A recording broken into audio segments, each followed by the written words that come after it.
Hola, hoy hablaremos sobre la historia económica de nuestro país. Nos ubicaremos específicamente entre los años 1983 y 1989, donde conoceremos el gobierno de Alfonsín, los inicios de una nueva etapa. Tras 7 años y medio de dictadura militar, que obtuvieron por resultado una deuda externa de más de 40.000 millones de dólares, una estructura industrial devastada, caída en los ingresos de los trabajadores, aumento de pobreza, entre otras cosas, en octubre de 1983 se realizaron elecciones democráticas que consagraron a Raúl Alfonsín como el nuevo presidente de Argentina.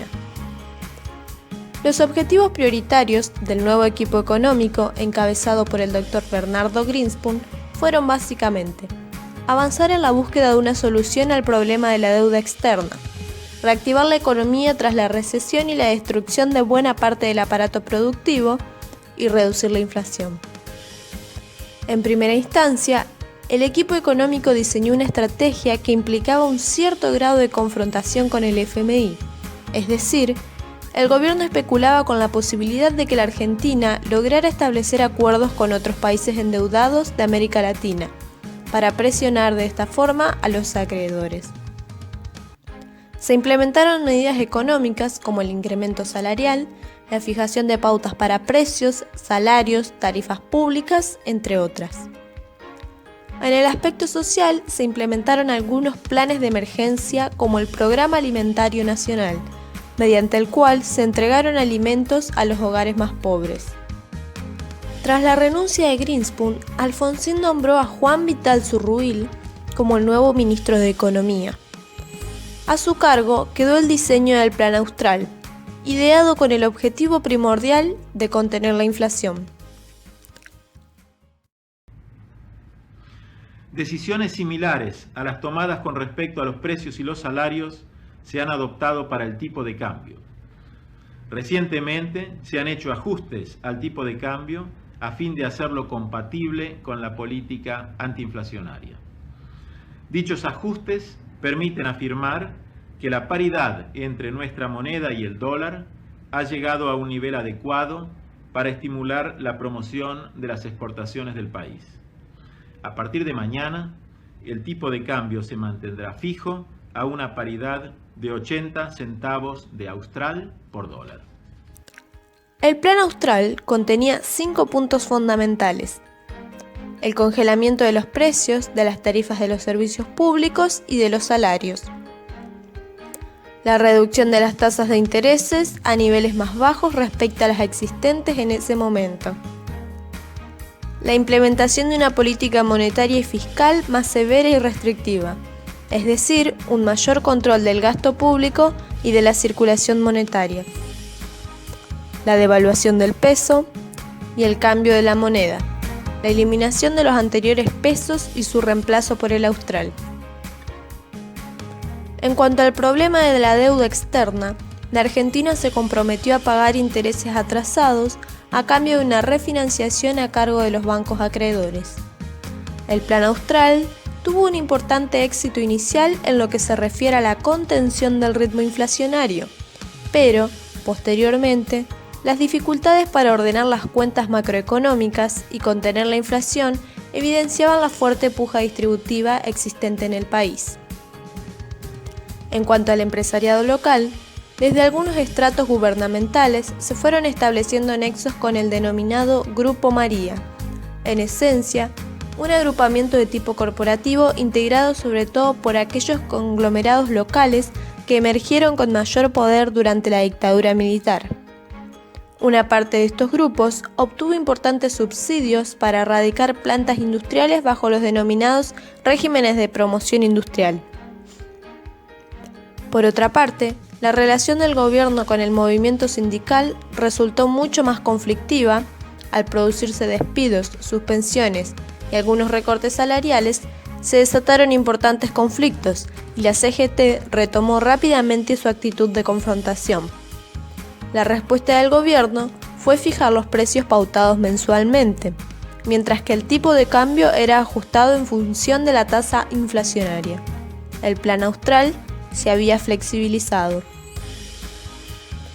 En este marco, y para cumplir con los acuerdos cobrados por el FMI, se diagramó un esquema tributario de emergencia, donde los ingresos se generarían a través de ahorro forzoso y las retenciones a las exportaciones agropecuarias. Finalmente, la caída de los precios mundiales de los granos obligó a reducir las retenciones a las exportaciones. El año 1987 estuvo signado por una sucesión de acontecimientos políticos, entre ellos el levantamiento militar de Semana Santa y la sanción de una legislación beneficiosa para una amplia cantidad de militares implicados en juicios por violaciones a los derechos humanos durante la última dictadura, dejando debilitado al gobierno. A esto hay que sumarle las presiones sindicales, por lo que el año 1987 finalizó con el 9º paro general desde la asunción de Alfonsín. En 1988 se debatió un programa que incluía un proyecto de privatización parcial en la empresa Entel y Aerolíneas Argentinas. Sin embargo, la fuerte oposición justicialista en el Congreso puso trabas para la ejecución del mismo. A partir de abril de 1988, el gobierno dejó de pagar la deuda externa. Los recursos del Estado se destinaban en su totalidad a la contención de la inflación y al sostenimiento de la paridad cambiaria. En agosto de ese mismo año se implementó un nuevo plan llamado Primavera, el cual, según especialistas, su objetivo era evitar la hiperinflación. El programa incluyó acuerdos con sectores empresariales y logró contener la inflación en una fase inicial. También tuvo cierto éxito en la reducción del déficit fiscal y la recuperación del nivel de actividad. Pero el éxito resultó efímero, y nuevos acontecimientos económicos y políticos agregaron mayores elementos de inestabilidad que hicieron recrudecer la desconfianza y las presiones empresariales. Su estrategia, entonces, fue la de contener la situación hasta las elecciones, recargando las responsabilidades del cambio estructural sobre el siguiente gobierno. El punto de partida de la hiperinflación, es decir, el aumento acelerado y vertiginoso de los precios en gran escala, puede ser ubicado en febrero de 1989, cuando se inician las corridas financieras. A fines de marzo, renuncia el ministro de Economía Zurrubil. Su reemplazante fue Juan Carlos Pugliese, quien realizó una nueva reforma cambiaria que implicaba la desaceleración de la cotización del dólar. Libera el mercado de cambios bajo la premisa de que se produciría una caída de la cotización, pero el efecto logrado fue el contrario.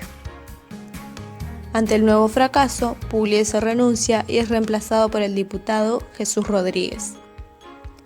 El Banco Central, por su parte, emitía billetes de denominaciones cada vez más elevadas. Sin embargo, el dinero dejó de circular por cuanto las operaciones comerciales se hacían en dólares, incluso las operaciones más pequeñas. En medio de esta situación, Carlos Menem gana cómodamente las elecciones celebradas el 14 de mayo, transformándose en el nuevo presidente electo de la Argentina. La crisis provocó consecuencias sociales tremendas. A fines del mes de mayo, en zonas de Rosario y del Gran Buenos Aires, donde los índices de pobreza eran muy altos, se produjeron saqueos a supermercados y otros comercios, y también se produjo el cierre de muchos negocios. La situación se había descontrolado, y la salida para Alfonsín fue entregar el gobierno. Ante esto, el gobierno, con apoyo del presidente electo, declaró el estado de sitio. En este marco, se aceleró la transición y se acordó la entrega anticipada del gobierno al presidente electo, por lo que el 8 de julio, Carlos Saúl Menem asumió la presidencia del país, 5 meses antes de lo debido.